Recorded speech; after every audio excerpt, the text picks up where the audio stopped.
Oke, baik kita mulai. Bismillahirrahmanirrahim. Assalamualaikum warahmatullahi wabarakatuh. Alhamdulillahirabbil alamin wassalatu wassalamu ala asrofil anbiya wal mursalin sayyidina wa habibina syafiina maulana Muhammadin. Amma ba'du. Puji serta syukur kita kehadirat Allah Subhanahu wa taala yang memberi kita nikmat sehat walafiat. Salawat serta salam marilah kita sampaikan kepada Nabi kita Nabi besar Muhammad Shallallahu Alaihi Wasallam yang telah membawa kita dari zaman kegelapan hingga zaman terang benderang seperti sekarang saat ini. Oke, baik, hari ini kita presentasi pendidikan agama Islam. Sebelum itu yang sama-sama kita hormati Pak Amirullah SPDI MA selaku dosen pendidikan agama Islam. Saya selaku moderator izin memperkenalkan diri anggota kelompok 4. Yang pertama ada Mira Humaira, kemudian ada Salsabila Amalia Zulfa, kemudian ada Stefani Kenko, dan saya sendiri Muhammad Noval. Oke, baik.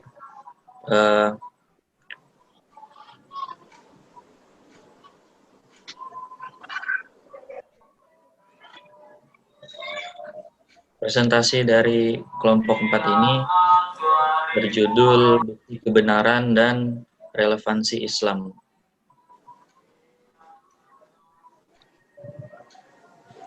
Oke, next slide-nya.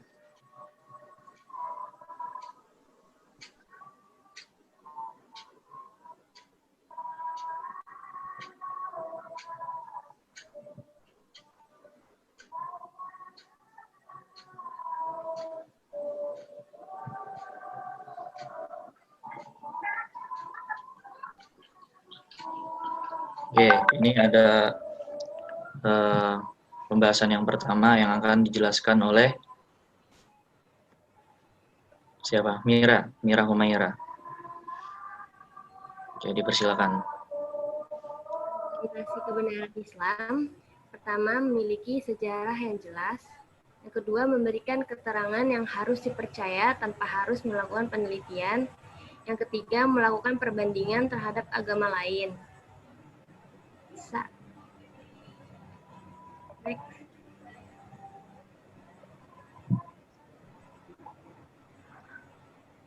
Proses pewahyuan yang disampaikan kepada Rasul Muhammad SAW selama 22 tahun, 2 bulan, dan 22 hari dapat mudah dipahami melalui catatan-catatan sejarah.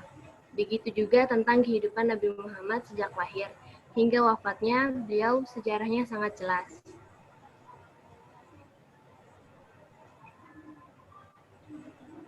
Sebagai contoh, ketika Nabi Muhammad menyembuhkan seseorang dengan air, beliau berdoa kepada Allah dengan perantara air tersebut. Setelah diteliti, ternyata air yang diberi doa akan mengalirkan ion positif.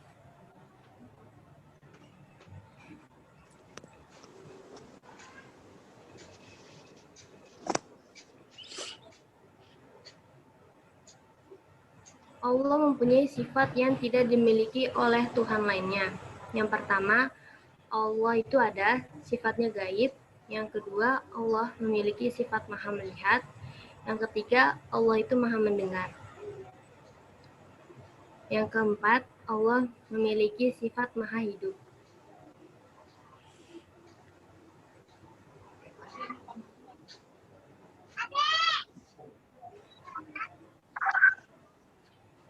Kontribusi Islam pada peradaban.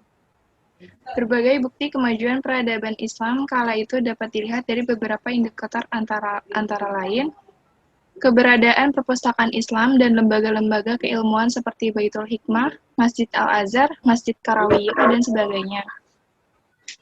Peninggalan karya intelektual Muslim seperti Ibnu Sina, Ibnu Haytham, Imam Syafi'i, Ar-Razi, Al-Kindi, Ibnu Rusyad, Ibnu Khaldun, dan lain sebagainya. Penemuan-penemuan intelektual yang dapat mengubah budaya dan tradisi umat manusia. Nilai-nilai kebudayaan asasi sebagai manifestasi dari konsep Islam, iman, ihsan, dan takwa. Islam mendorong budaya. Harun Nasution membagi sejarah Islam menjadi 3 periode. Pertama, periode klasik. Kedua, periode pertengahan. Ketiga, periode modern.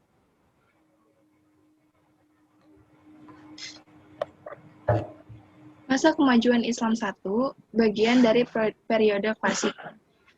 Masa ini ditandai oleh adanya sejarah 4 sahabat Nabi Muhammad yang dalam kajian Islam akrab disebut sebagai Khulafaur Rasyidin.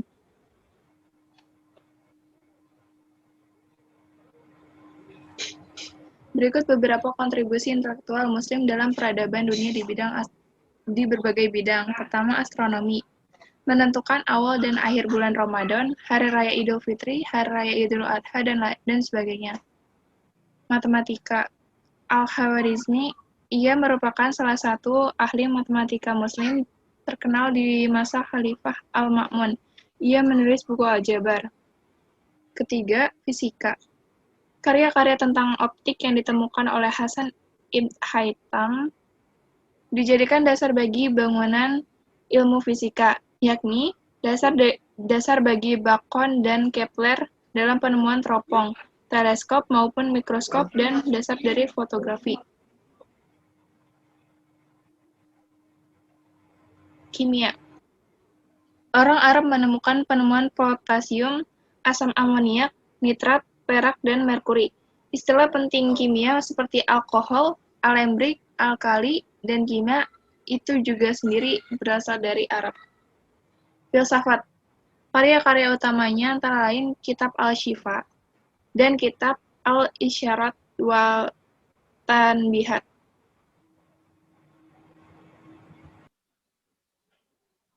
Berikutnya ada relevansi Islam dengan peradaban masa depan.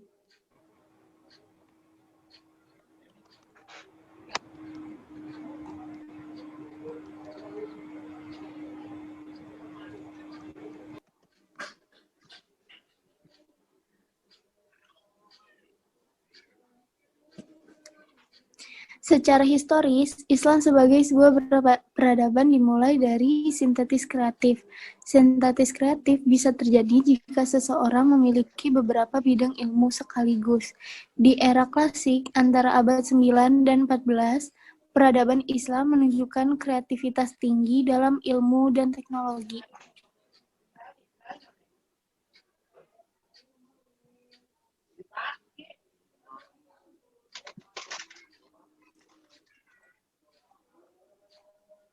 Peradaban adalah segala daya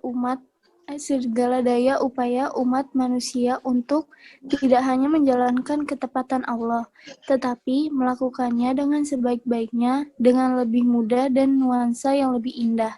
Dalam bahasa Inggris, yang merupakan bentuk tetap karena merupakan tahap tertinggi budaya atau kultur yang dalam banyak aspek bebas nilai.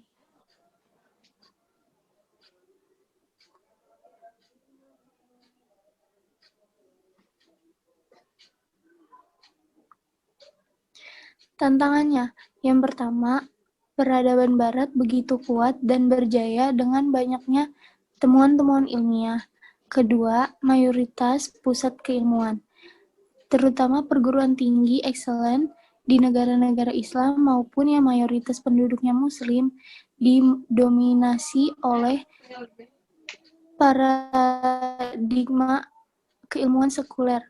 Ketiga, mayoritas intelektual Muslim, bahkan yang juga dikenal sebagai aktivis pergerakan, tidak memiliki akses yang cukup kepada Al-Quran dan hadis, karena tidak memiliki kemampuan bahasa Arab yang cukup.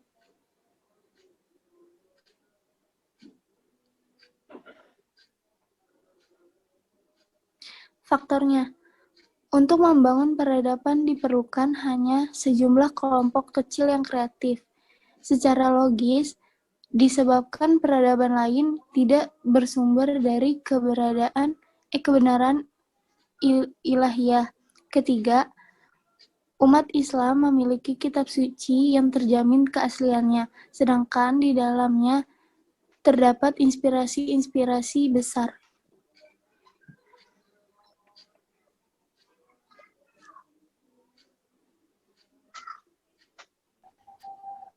Oke, terima kasih kepada teman-teman yang telah menjelaskan ketiga materi tadi. Saya akan membacakan kesimpulan dari 3 materi yang telah disampaikan oleh teman-teman tadi. Kesimpulan yang dapat diambil dari presentasi hari ini yaitu yakni untuk meningkatkan ketakwaan dan keimanan pada Allah Subhanahu wa taala dengan menjalankan segala perintahnya dan menjauhkan segala larangannya. Kemudian dapat diambil makna pelajaran ilmu tauhid bagi seorang mahasiswa agar tahu bahwa Allah Subhanahu wa taala adalah Tuhan yang Maha Esa. Betapa banyak agama di dunia ini, namun Islam telah membuktikan kenyataannya yang telah ada di dalam Al-Quran ataupun hadis, ataupun yang bisa dibuktikan dengan secara ilmiah, yang mana sesuai materi di atas, Islam membuktikan kebenarannya dengan memberikan kontribusi pada dunia dan menjelaskan relevansi Islam terhadap masa depan. Maka dengan kita mempelajari hal tersebut, kita bisa dibilang menjalankan visi misi dari Kiai Haji Ahmad Dahlan, yaitu tentang Islam yang berkemajuan dengan iman dan takwa walau hadir di masa depan atau di era modernisasi. Oke. Mungkin itu saja teman-teman yang dapat kami sampaikan dari kelompok 4. Mudah-mudahan apa yang kami sampaikan pada video pembelajaran ini bermanfaat bagi kita semua, baik di dunia dan juga di akhirat. Amin ya rabbal alamin. Oke, mari kita tahtimkan presentasi hari ini dengan baca hamdalah bersama-sama. Alhamdulillahirabbil alamin. Oke, baik, kami dari kelompok 4 mohon izin undur diri apabila ada salah-salah kata atau kata-kata yang kurang berkenan. Kami dimohonkan dibukakan pintu maaf yang seluas-luasnya. Terima kasih atas segala perhatian, mohon maaf atas segala kekhilafan. Wassalamualaikum warahmatullahi wabarakatuh. Waalaikumsalam.